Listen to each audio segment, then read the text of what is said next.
ਸਾਡੇ ਸ਼ਹਿਰ ਦੇ ਜਾਨੀ ਪਹਿਚਾਨੀ ਸ਼ਖਸੀਅਤ ਮੁਹੰਮਦ ਆਬਦ ਸਾਹਿਬ।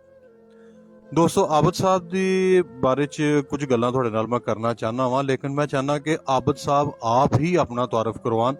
जी आबद साहब। जी अस्सलाम वालेकुम जी, मेरा नाम मोहम्मद आबिद शुमार औरतों जी। भजन पोजीशन देख लो, 30 साल हो गए ना, किसी ने मसलन कि कोई ऐसा कोई पैगाम नहीं किसी ने दिता, कोई फार्म नहीं दे, ना कोई महीने का कोई चेयर का कोई खर्चे का कोई निज़ाम नहीं।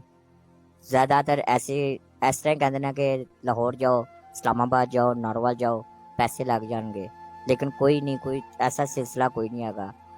मेरी पोजीशन ही उस तरह की है कि ना मैं कुछ कर सकना, ना मैं कुछ चल फिर सकना।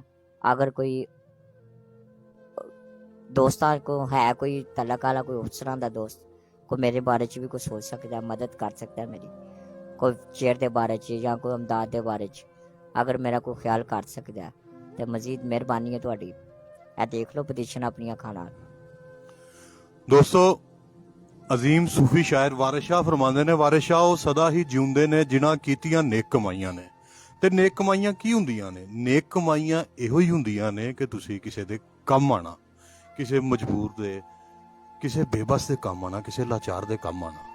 ਤੇ ਆਬਦ ਸਾਹਿਬ ਦੀ ਪੋਜੀਸ਼ਨ ਇਸ ਵੇਲੇ ਤੁਹਾਡੇ ਸਾਹਮਣੇ ਆ, ਔਰ 30 ਸਾਲ ਉਮਰ ਹੋ ਗਈ ਇਹਨਾਂ ਦੀ, ਔਰ 30 ਸਾਲ 'ਚ ਅੱਜ ਤੱਕ ਕਦੀ ਕਿਤੋਂ ਇਹਨਾਂ ਨੂੰ ਕੋਈ ਸਰਕਾਰੀ ਤੌਰ ਤੇ ਕੋਈ ਇਮਦਾਦ ਨਹੀਂ ਮਿਲੀ।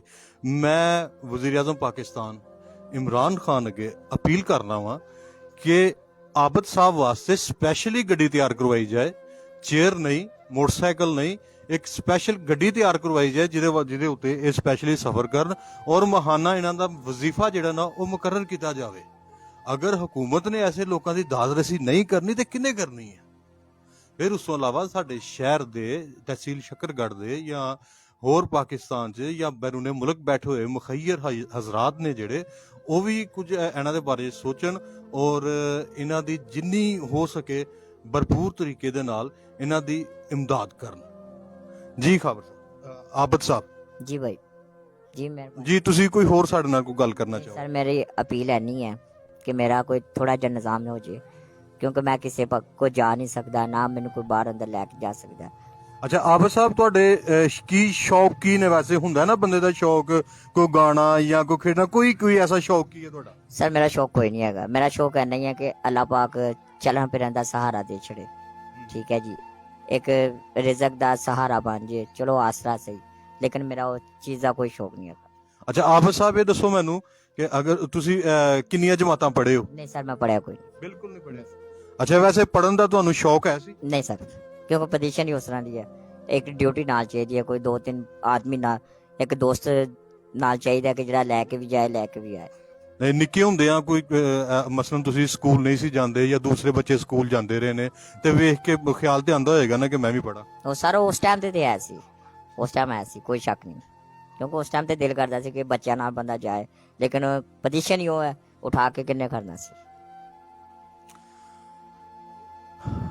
ਦੋਸਤੋ, ਤੁਸੀਂ ਦੇਖ ਰਹੇ ਹੋ, ਤੁਸੀਂ ਆਬਦ ਸਾਹਿਬ ਦੇ ਸਾਰੇ ਉਹਨਾਂ ਦੇ ਦਿਲ ਦੀਆਂ ਗੱਲਾਂ ਵੀ ਸੁਣੀਆਂ ਤੇ ਉਹ ਮੈਨੂੰ ਕਹਿ ਰਹੇ ਨੇ ਕਿ ਬਸ ਮੇਰੇ ਕੋਲੋਂ ਹੁਣ ਜਿਹੜਾ ਨਾ ਉਹ ਨਹੀਂ, ਕਹਿੰਦੇ ਸੀ ਕਿ ਮੈਂ ਥੋੜੀ ਗੱਲ ਕਰਾਂਗਾ।